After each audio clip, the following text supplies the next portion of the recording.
प्यारे साथियों, स्वागत है आज की एक नई वीडियो में। दोस्तों, आज की इस वीडियो में हम कक्षा 9 हिंदी काव्य का तीसरा चैप्टर यानी रहीमदास जी के दोहों की संपूर्ण व्याख्या आपको समझाने वाले हैं। एक एक दोहा आपके दिल और दिमाग में छप जाएगा। तो चलिए शुरू करते हैं। इससे पहले हमने ऑलरेडी दोनों चैप्टर्स को खत्म कर दिया है, उनका लिंक डिस्क्रिप्शन में दे दिए हैं, जा करके देख लीजिएगा, या फिर आप हमारे चैनल की प्लेलिस्ट में कक्षा 9 हिंदी की जा करके चेक कर सकते हैं। हमने लगभग पूरा ही कोर्स खत्म करवा रहे हैं, तो आप लोग पूरी तैयारी आप हमारे चैनल से कर सकते हैं। तो चलिए भैया, बिना देरी किए हुए शुरू करते हैं। आज के इस चैप्टर को आपको अच्छे तरीके से समझाते हैं, तो चलिए शुरू करते हैं। तो यहाँ पर देखो, पहला दोहा क्या दिया गया है। जो रहीम उत्तम प्रकृति का करि सकत कुसंग, चंदन विष व्यापत नहीं लिपटे राहत भुजंग। देखो, एक एक शब्द को समझना, ठीक ना। यहाँ पर रहीमदास जी क्या कहते हैं कि जो रहीम उत्तम प्रकृति, यानी रहीमदास जी कहते हैं कि जो व्यक्ति उत्तम प्रकृति यानी अच्छे आचरण वाले होते हैं, जो व्यक्ति उत्तम प्रकृति यानी अच्छे आचरण वाले होते हैं, का करि सकत कुसंग, का मतलब क्या, करी मतलब कर, सकत माने सकता है, कुसंग मतलब बुरी संगति। यानी जो मनुष्य अच्छे आचरण वाले होते हैं उनकी बुरी संगति कुछ भी नहीं कर सकती। यानी भले ही वो संगत में बुरे हों, भले ही उनकी संगति बुरी हो, लेकिन बुरी संगति का उनके ऊपर कोई इफेक्ट नहीं पड़ेगा। जिस प्रकार चंदन विष व्यापत नहीं लिपटे राहत भुजंग, चंदन के वृक्ष पर विष कभी भी नहीं व्याप्त होता, कभी भी नहीं चढ़ता। यानी चंदन के विष वृक्ष पर कभी भी विष नहीं व्याप्त होता, क्योंकि आप लोग देखते हैं कि चंदन के वृक्ष में सांप लिपटे रहते हैं। लिपटे राहत भुजंग मतलब सर्प लिपटे रहते हैं, भुजंग मतलब सर्प, सर्प लिपटे रहते हैं, लेकिन फिर भी चंदन के वृक्ष में विष का कोई प्रभाव नहीं पड़ता। यानी कि चंदन के वृक्ष पर विष व्याप्त नहीं होता। उसी प्रकार जो मनुष्य अच्छे आचरण वाले होते हैं उन पर बुरी संगति का कोई भी इफेक्ट नहीं पड़ता, ठीक है ना। तो इस तरीके से इस दोहे की व्याख्या हो जाती है। चलिए देखते हैं भैया अगला दोहा। रहीमन प्रीति सराहिए मिले होत रंग दून, ज्यों जरदी हरदी तजय तजय सफेदी चून। देखो, बहुत ज्यादा इंपॉर्टेंट दोहा है। यहाँ पर देखो, रहीमन प्रीति सराहिए, रहीमदास जी कहते हैं कि भाई प्रीति सराहिए, उस प्रेम की सराहना करनी चाहिए। प्रीति मतलब प्रेम, सराहिए मतलब सराहना करनी चाहिए। यानी कि मनुष्य को उस प्रेम की सराहना करनी चाहिए जिसमें मिले होत रंग दून, मिले मतलब मिल करके, होत मतलब हो जाता है, रंग दून मतलब दोगुना, रंग दून मतलब दोगुना हो जाता है। यानी जिसमें मनुष्य को उस प्रीति की यानी उस प्रेम की सराहना करनी चाहिए जिसमें मिले होत रंग दून, यानी कि जिसमें प्रेमी और प्रेमिका का प्रेम मिलकर के दोगुना हो जाता है। यहाँ पर रहीमदास जी कहते हैं कि मनुष्य को उस प्रेम की सराहना करनी चाहिए जिसमें प्रेमी और प्रेमिका का प्रेम मिल करके दोगुना हो जाता है। जिस प्रकार, ज्यों मतलब जिस प्रकार, जर्दी हरदी तजय तजय सफेदी चून, जर्दी मतलब पीलापन, हरदी मतलब हल्दी, तजय मतलब छोड़ करके, और तजय सफेदी चून, तजय मतलब त्याग करके, सफेदी मतलब सफेदापन, चून मतलब चूना। आप लोग देखते हैं कि जब क्या किया जाता है, हल्दी और चूने को मिलाया जाता है तो दोनों मिलकर के कौन सा रंग बनाते हैं, लाल बनाते हैं। दोनों मिलकर के लाल रंग बनाते हैं। हल्दी अपना पीलापन छोड़ देती है और चूना अपनी सफेदी को छोड़ देता है। दोनों मिलकर के एक अलग रंग लाल बना लेते हैं। तो वही चीज यहाँ पर रहीमदास जी कहते हैं कि भाई उस प्रेम की हमें सराहना करनी चाहिए जिसमें प्रेमी और प्रेमिका का प्रेम मिलकर के दोगुना हो जाता है। जिस प्रकार जब हल्दी और चूने को मिलाया जाता है तो हल्दी अपने जर्दी को यानी पीलेपन को तथा चूना अपनी सफेदी को छोड़ करके अलग रंग यानी लाल में परिवर्तित हो जाते हैं। तो इसको कुल मिला करके लिखेंगे कैसे, यानी रहीमदास जी कहते हैं कि हमें उस प्रेम की सराहना करनी चाहिए जिसमें प्रेमी और प्रेमिका का प्रेम मिलकर के दोगुना हो जाता है। जिस प्रकार जब हल्दी और चूने को मिलाया जाता है तो हल्दी अपने पीलेपन को तथा चूना अपनी सफेदी को त्याग करके एक अलग रंग लाल में परिवर्तित हो जाते हैं। ठीक है, उम्मीद करता हूं समझ में आ गया होगा। चलिए देखते हैं अगला दोहा। टूटे सुजन मनाइए जो टूटे सौ बार, रहीमन फिरी फिरी पोइए टूटे मुक्ताहार। बहुत ज्यादा इंपॉर्टेंट है। यहाँ पर रहीमदास जी क्या कहते हैं, टूटे मतलब रूठे, टूटे मतलब रूठे, रूठे सुजन मतलब सज्जन को मनाइए मतलब मना लेना चाहिए। अगर कोई सज्जन व्यक्ति है और आपस से रूठ जाता है तो उसे मनाना चाहिए। और जौ टूटे 100 बार, जौ मतलब यदि, टूटे मतलब रूठे, 100 बार मतलब 100 बार, यानी 100 बार। अगर वो 100 बार भी आपसे रूठे तो उसे 100 बार ही मनाना चाहिए। यानी अगर कोई सज्जन व्यक्ति है आपसे रूठता है और 100 बार भी रूठता है तो उसे 100 बार मना लेना चाहिए, क्योंकि सज्जन व्यक्ति आपकी लाइफ में कभी ना कभी काम आएंगे, ठीक है ना। रहीमन फिर पोइये टूटे मुक्ता हार, क्योंकि रहीमदास जी कहते हैं कि फिर मतलब बार बार पोइये मतलब पिरोया जाता है, टूटे मुक्ता हार मतलब मोतियों का हार टूट जाने पर क्या किया जाता है कि जब मोतियों का हार, मुक्ता हार मतलब मोतियों का हार, जब मोतियों का हार टूट जाता है तो उसे क्या किया जाता है, बार बार पिरोया जाता है एक धागे में, बार बार उसको क्या किया जाता है, सभी मोतियों को इकट्ठा करके फिर से माला बनाया जाता है, क्योंकि मोतियां क्या होती हैं, मूल्यवान होती हैं। इसलिए रहीमदास जी कहते हैं कि भाई सज्जनों को मना कर रखना चाहिए, अगर 100 बार भी रूठे तो 100 बार मनाना चाहिए, क्योंकि वे मोतियों के समान ही हमारे लिए मूल्यवान होते हैं, ठीक है ना। चलो देखते हैं अगला। रहीमन असुआ नयन ढरी जिय दुख प्रगट करे, जाहि निकारोगे ते कस न भेद कहि दे। रहीमन असुआ नयन ढरी, रहीमदास जी कहते हैं कि भाई असुआ मतलब आंसू, नयन ढरी मतलब नेत्रों, ढरी मतलब निकल करके, आंसू हमारे नेत्रों से निकल करके, जिय मतलब जिस प्रकार, दुख प्रकट करे मतलब हमारे मन के दुख को, कष्ट को प्रकट करे मतलब प्रकट कर देते हैं यानी दर्शा देते हैं, जिस प्रकार जिए मतलब जिस प्रकार आंसू हमारे नेत्रों से निकल करके हमारे मन के सारे दुख को प्रकट कर देते हैं, उसी प्रकार जाहि निकारो गेहते कस न भेद कही दे। जाहि मतलब यदि किसी व्यक्ति को निकारो मतलब निकाल दिया जाए, गेहते मतलब घर से, जाहि मतलब यदि किसी व्यक्ति को निकारो मतलब निकाल दिया जाए, गेहते मतलब घर से, तो कस न भेद कही दे। कस न मतलब क्यों, कस न मतलब क्यों नहीं, भेद कही दे मतलब वो घर की पोल क्यों ना दूसरों से बता देगा, क्योंकि भाई जब देखते हैं कि आंसू ही जब हमारे नेत्रों से निकलता है तो हमारे मन के सारे कष्टों को व्यक्त कर देता है, उसी प्रकार यदि किसी व्यक्ति को आप घर से निकालते हैं तो वो घर की सारी भेद दूसरों के साथ शेयर कर देता है। कस न भेद कह दे मतलब घर का भेद जो है, कस न मतलब क्यों नहीं शेयर कर देगा, क्यों नहीं बता देगा, ठीक है ना। यानी वो दूसरों से अपने घर की पोल बताने लगता है, जिस प्रकार आंसू हमारे नेत्रों से निकल करके हमारे सारे कष्ट व्यक्त करते हैं, उसी प्रकार यदि कोई व्यक्ति को घर से निकाला जाएगा तो घर के सारे भेद दूसरों के सामने ओपन कर देगा, ठीक है ना। चलो देखते हैं अगला दोहा। कही रहीम संपत्ति सगे बनत बहुत बहुरीत, विपति कसौटी जे कसे ते ही साचे मीत। रहीमदास जी कहते हैं सभी के लिए लाइफ में इसे उतार लेना बहुत ज्यादा इंपॉर्टेंट है। रहीमदास जी कहते हैं, कही रहीम, रहीमदास जी कहते हैं कि संपत्ति सगे, संपत्ति सगे मतलब संपत्ति मतलब अगर आपके पास धन जायदाद है, रहीमदास जी कहते हैं कि अगर आपके पास संपत्ति है तो सगे यानी संबंधी यानी आपके रिश्तेदार, बनत मतलब बनते हैं, बहुत मतलब बहुत ज्यादा रिश्तेदार बनते हैं, बहुरीति मतलब बहुत प्रकार से बनते हैं, बहुरीति मतलब बहुत प्रकार से, बहुत मतलब बहुत ज्यादा, दोस्त जो हैं बनत मतलब बनते हैं, सगे मतलब सगे संबंधी। अगर आपके पास संपत्ति है तो भैया आपके सगे संबंधी बहुत प्रकार से, बहुत से सगे संबंधी बहुत प्रकार से बनते हैं, परंतु सच्चा मित्र कौन है ये ध्यान दीजिएगा। विपत्ति कसौटी जे कसे, विपत्ति कसौटी जे कसे का मतलब ये है कि मुसीबत के समय में, विपत्ति कसौटी मतलब मुसीबत के समय में, जे कसे मतलब जो आपका साथ दे, मुसीबत के समय में जो आपका साथ दे, ते ही साचे मीत, ते ही मतलब वही साचे मतलब सच्चा मीत मतलब मित्र होता है। रहीमदास जी कहते हैं कि मुसीबत के समय में जो आपका साथ दे वही सच्चा मित्र होता है। तो उम्मीद करता हूं समझ में आया होगा। चलिए देखते हैं अगला। जाल परे जल जात बही तजमीनन को मोह, रहीमन मछरी नीर को तऊ न छाड़त छो। देखो रहीमदास जी क्या कहते हैं कि जाल परे जल जात बही, अगर कहीं तालाब में या किसी सरोवर में, नदी में अगर कहीं पर जाल डाला जाता है, जाल परे मतलब जाल डालने पर, जल जात बही, जल जात बही मतलब पानी, जात मतलब चला जाता है, बही मतलब बह जाता है। यानी अगर किसी तालाब में या कहीं पर जाल डाला जाता है तो पानी क्या हो जाता है, बह जाता है यानी बह जाता है।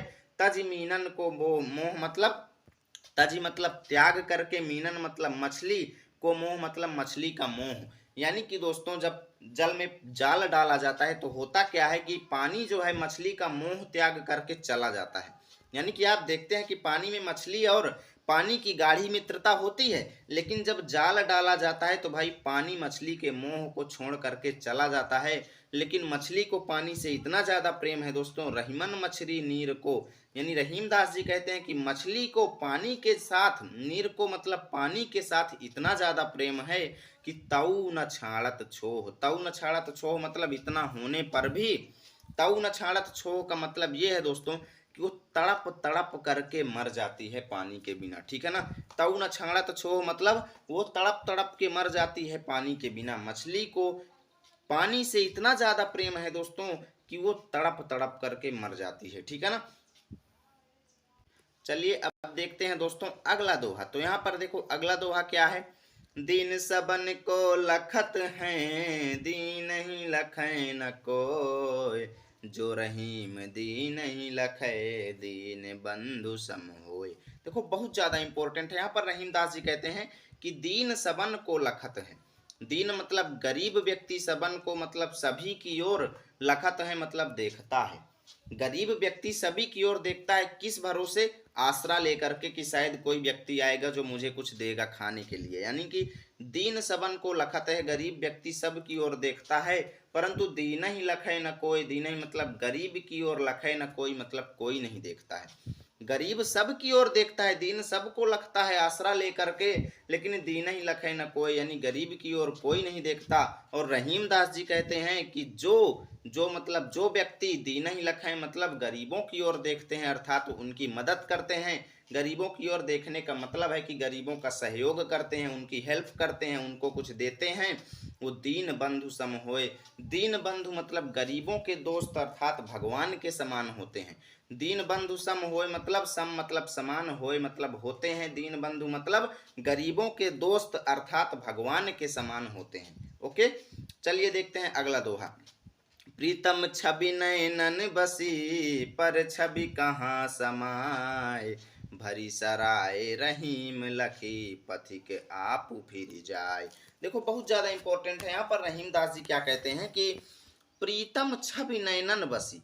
प्रीतम मतलब प्रियतम यानी प्रिय, प्रिय मतलब प्रियतम, प्रियतम छवि मतलब तस्वीर। अगर प्रियतम छवि यानी तस्वीर, प्रिय तस्वीर अगर नेत्रों में बसी हुई है, अगर मेरे नेत्रों में प्रियतम यानी प्रिय तस्वीर बसी हुई है, तो पर छवि कहाँ समाए, तो उस मन में यानी मेरे नेत्रों में तो दूसरों की छवि यानी दूसरों की तस्वीर कहाँ समा सकती है। यानी कि मेरे नेत्रों में पहले से मेरे प्रियतम की छवि बसी हुई है, अर्थात भगवान श्री कृष्ण की छवि यानी सूरत बसी हुई है, तो पर छवि कहाँ समाए, तो फिर वहां पर दूसरों की छवि यानी दूसरों की तस्वीर मेरे नेत्रों में नहीं समा सकती।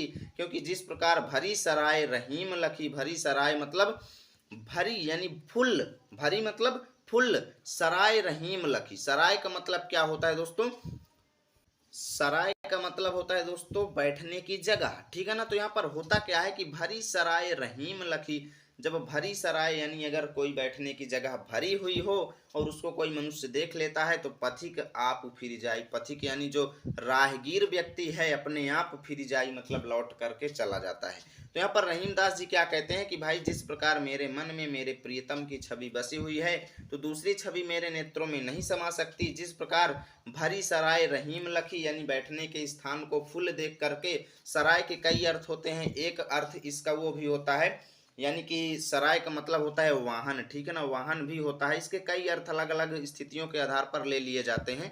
तो भरी सराय यानी बैठने की जगह को फुल देख करके, क्योंकि जो पथिक व्यक्ति है, राहगीर व्यक्ति है, वो अपने आप लौट जाता है, ठीक है ना। उसी प्रकार जब मेरे नेत्रों में पहले से एक छवि बसी हुई है, तो दूसरी छवि उसमें नहीं समा सकती, ठीक है ना। चलो देखते हैं अगला। रहीमन धागा प्रेम का, मत तोरे चटकाई, टूटे से फिर ना जुड़े, जुड़े गांठ परी जाए। यहाँ पर रहीमदास जी कहते हैं कि रहीमन धागा प्रेम का, धागा प्रेम का यानी प्रेम रूपी धागे को, रहीमदास जी क्या कहते हैं कि प्रेम रूपी धागे को मत तोरे चटकाई, तोरे मतलब तोड़ना, चटकाई मतलब चटका करके, मत मतलब नहीं। यानी कि रहीमदास जी कहते हैं कि प्रेम रूपी धागे को चटका करके नहीं तोड़ना चाहिए, चटका करके नहीं तोड़ना चाहिए। क्योंकि टूटे से फिर ना जुड़े, क्योंकि अगर एक बार आपका किसी के साथ प्रेम संबंध जो है वो टूट जाएगा तो फिर ना जुड़े, फिर वो दोबारा नहीं जुड़ सकता। फिर ना जुड़े मतलब दोबारा नहीं जुड़ सकता, और जुड़े गांठ पड़ जाए। अगर किसी भी स्थिति में जुड़ भी जाता है, अगर जुड़ भी जाता है तो गांठ पड़ जाए, उसमें गांठ जो है, गांठी जो है जरूर पड़ जाएगी। कोई भी धागा है अगर ऐसे टूट गया और उसे आप जोड़ेंगे तो यहाँ पर गांठ पड़ जाएगी, ठीक है ना। तो वही रहीमदास जी कहते हैं कि भाई जो प्रेम रूपी धागा है, यानी अगर आप अपने दोस्त से या किसी से भी सच्चा प्रेम करते हैं तो भैया उस प्रेम रूपी धागे को चटका करके कभी मत तोड़ना, क्योंकि अगर एक बार आपका प्रेम आपके दोस्त से खत्म हो गया तो चाहे आप जितनी कोशिश करें वो दोबारा नहीं जुड़ेगा। और अगर किसी भी स्थिति में जुड़ भी जाएगा तो उन आपके और आपके दोस्त के बीच वैसा प्रेम नहीं बन पाएगा जैसे पहले था। यानी कि जब बाद में आपका प्रेम जुड़ेगा तो उसमें कोई ना कोई दरार जरूर पड़ जाएगी, ठीक है ना। यही यहाँ पर रहीमदास जी कहते हैं कि भाई आपके और आपके मित्र के बीच कोई ना कोई जो ऐसी बात होगी जो आपको दखल करेगी, यानी गांठ के समान प्रतीत होगी, ठीक है ना। चलो देखते हैं अगला। कदली सीप भुजंग मुख स्वाति एक गुण तीन, जैसी संगति बैठिए तय सोई फल दीन। यहाँ पर रहीमदास जी भाई कितना अच्छा यहाँ पर वर्णन कर रहे हैं। कदली मतलब केले के वृक्ष पर, सीप मतलब सीप जो समुद्रों में पाया जाता है, ठीक है ना। और भुजंग मुख मतलब सांप के मुंह में। स्वाति एक गुण तीन मतलब स्वाति मतलब स्वाति नक्षत्र की बूंद। स्वाति नक्षत्र आप लोग देखते होंगे, आषाढ़ के बाद, आषाढ़ में ही एक नक्षत्र होता है स्वाति नक्षत्र, ठीक है ना। तो स्वाति नक्षत्र है एक, ठीक है ना, जिसमें बारिश जो है रिमझिम होती रहती है। तो स्वाति नक्षत्र की एक बूंद जो है, स्वाति एक मतलब स्वाति नक्षत्र की एक बूंद जो है तीन गुणों में परिवर्तित हो जाती है। गुण तीन मतलब तीन प्रकार के गुण दिखाती है। कब? जब केले के वृक्ष पर गिरती है, सीप पर गिरती है और सांप के मुंह में गिरती है। तो इसका अलग अलग अर्थ होता है, ठीक है ना। जब केले के वृक्ष पर गिरती है तब उस पर कोई इफेक्ट नहीं पड़ता, और जब वही स्वाति नक्षत्र की बूंद सीप में गिरती है तो क्या हो जाती है? मोती बन जाती है। सीप में अगर स्वाति नक्षत्र की बूंद गिरी तो वो मोती बन जाएगी, और अगर भुजंग मुख यानी कि दोस्तों अगर सांप के मुंह में गिर जाएगी स्वाति नक्षत्र की बूंद तो वो किस में परिवर्तित हो जाएगी? विष में परिवर्तित हो जाएगी। तो यहाँ पर क्या कहते हैं रहीमदास जी भैया कि स्वाति नक्षत्र की एक बूंद है, लेकिन जब वही बूंद केले के वृक्ष पर गिरती है तो उस पर कोई फर्क नहीं पड़ता, और वही बूंद जब सीप पर गिरती है तो मोती बन जाती है, और वही बूंद जब सर्प के मुख में गिरती है तो किस में बदल जाती है भैया? विष में बदल जाती है। यानी कि तीन प्रकार की स्थितियों में अलग अलग गुण दिखाती है। तो वही रहीमदास जी कहते हैं कि जैसी संगति बैठिए, अगर आप जैसी संगति में रहेंगे, जिस प्रकार की संगति करेंगे, तय सोई फल दीन, उसी प्रकार का फल आपको प्राप्त होगा। तय सोई फल दीन मतलब उसी प्रकार का फल आपको प्राप्त होगा। आप लोग यहाँ पर देख रहे हैं कि स्वाति नक्षत्र की बूंद केले के साथ गिरती है तो अलग बिहेव करती है, सीप के साथ गिरती है तो अलग बिहेव करती है, भुजंग मुख पर गिरती है तो अलग बिहेव करती है। इसी प्रकार जिस प्रकार की संगत में आप बैठेंगे वैसा फल आपको मिलेगा। यहाँ पर रहीमदास जी ये कहते हैं, यानी वैसा आपके अंदर गुण आएंगे जिस प्रकार की संगत में आप बैठेंगे। तय सोई फल दीन का मतलब उसी प्रकार के गुण आपको प्राप्त होंगे जिस प्रकार की संगत में आप बैठेंगे, ठीक है ना। अगला देखो। तरुअर फल नहीं खात हैं, सरवर पियहि न पान, कहीं रहीम पर काज हित, संपत्ति सचहि सुजान। देखो यहाँ पर रहीमदास जी कहते हैं कि तरुअर फल नहीं खाते हैं। तरुअर मतलब वृक्ष, तरुअर मतलब वृक्ष, फल मतलब अपना फल नहीं खाता है। वृक्ष जो है अपना फल स्वयं नहीं खाता है। और सरोवर पियहि न पान, सरोवर मतलब तालाब, पियहि मतलब पीता है, न पान मतलब अपना पानी।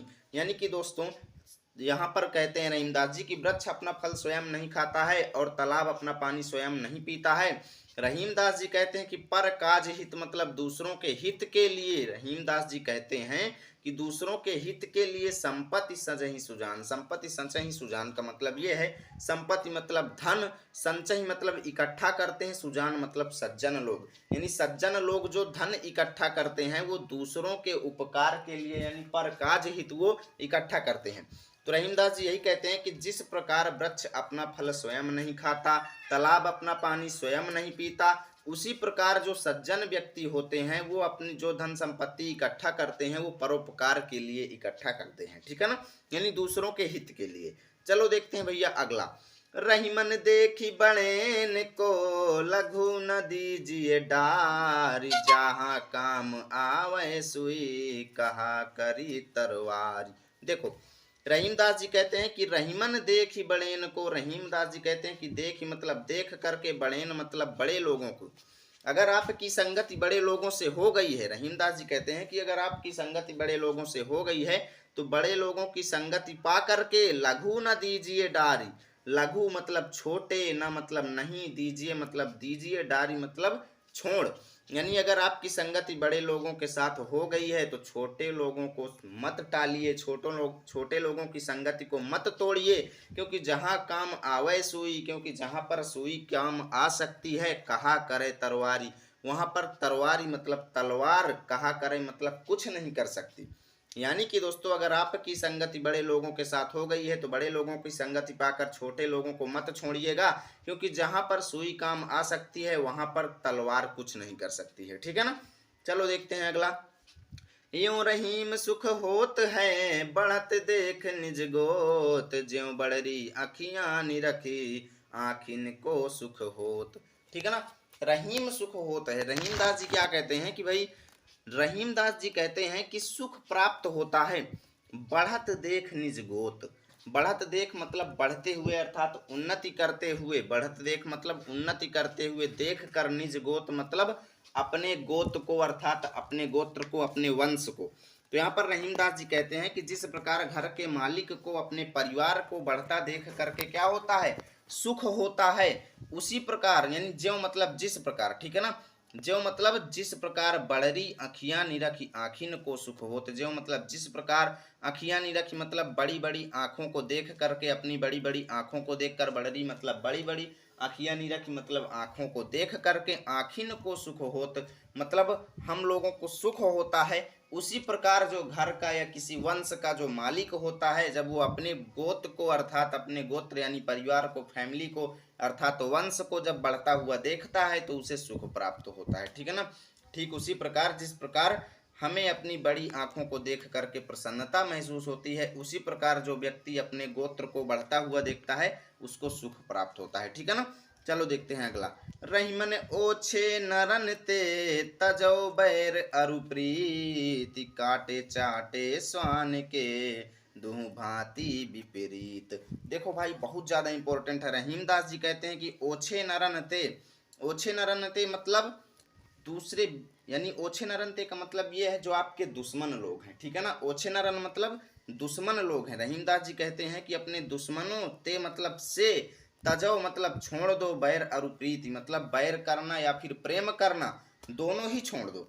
क्या कहते हैं रहीमदास जी कि अपने दुश्मनों से प्रेम व्यवहार दोनों छोड़ दो दोस्तों। ठीक है ना। बैर और प्रेम दोनों छोड़ दो, क्योंकि काटे चाटे स्वान के दूं भांति विपरीत, क्योंकि कुत्ता चाहे काटे या फिर चाटे, स्वान मतलब कुत्ता के, यानी कुत्ते के काटने या फिर चाटने, चाटना, दो भांति मतलब दोनों प्रकार से, विपरीत मतलब उल्टा है।